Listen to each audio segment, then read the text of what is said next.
Good morning, everyone. I had 3 stories.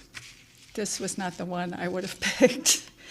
This was stretching it for me, too. But this is the one the Lord wants us to read this morning.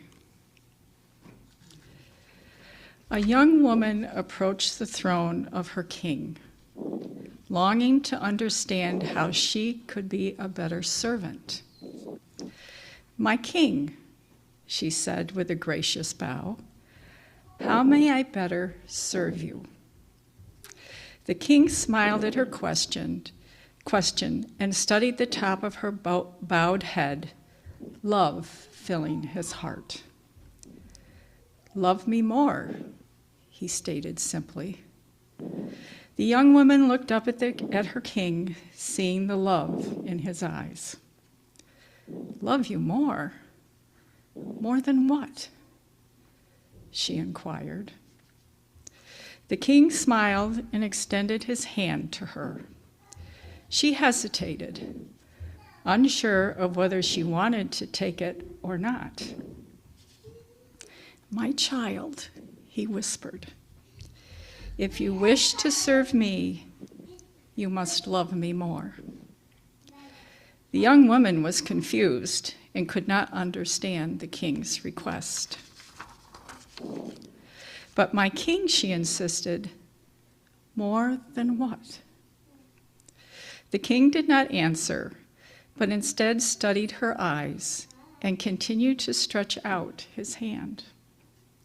The young woman grew frustrated as her question remained unanswered and refused his hand. She bowed gracefully and exited the throne room. Love him more? More than what? She pondered the king's words and finally believed to understand what he meant. Returning to the throne room the next day, the young woman bowed before her king. "My king, I know what I must love less," she began.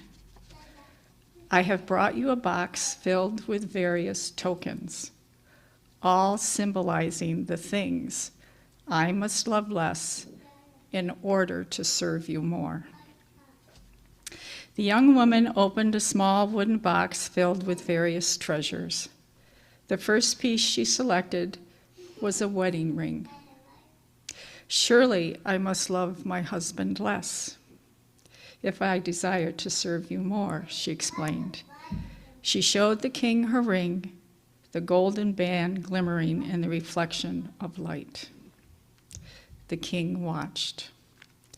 Placing the ring back in the box, the next item she selected was a small doll made of yarn and fabric. "If I long to serve you more, my king, I must love my children less." She placed the doll in a sitting position on her palm, letting the king examine the small toy. Placing the doll back in the box, the young woman next produced a thimble. "Of course," she continued, "if I long to serve you more, I must love my work less." She let the thimble take its natural place on her thumb and displayed it before the king. The king continued to watch. The final item she produced was a small daisy, the petals white and the center a golden yellow. "The final thing I must love less, my king, is anything else that resides within my heart. My friends, my family, everything else I consider more important than you." Holding the daisy by the stem, she let the king examine its petals.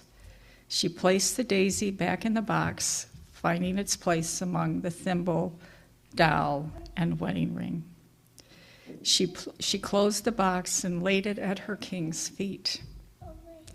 The young woman backed away from the throne and stood a short distance away from her box, bowing her head as the box rested at the king's feet. After a long duration of silence, the young woman lifted her head, wondering if the king had found her offering pleasing. The king now stood before her, all of his beauty, strength, and excellence surrounding him. Instead of her box, however, he held another box. He took her hands and placed them around the sides of it. "My daughter," the king said, "it is not about what you offer, but what you hold back. Love me more than what lays inside this box." The young woman studied her king's face, captured by the grace and mercy that filled his eyes.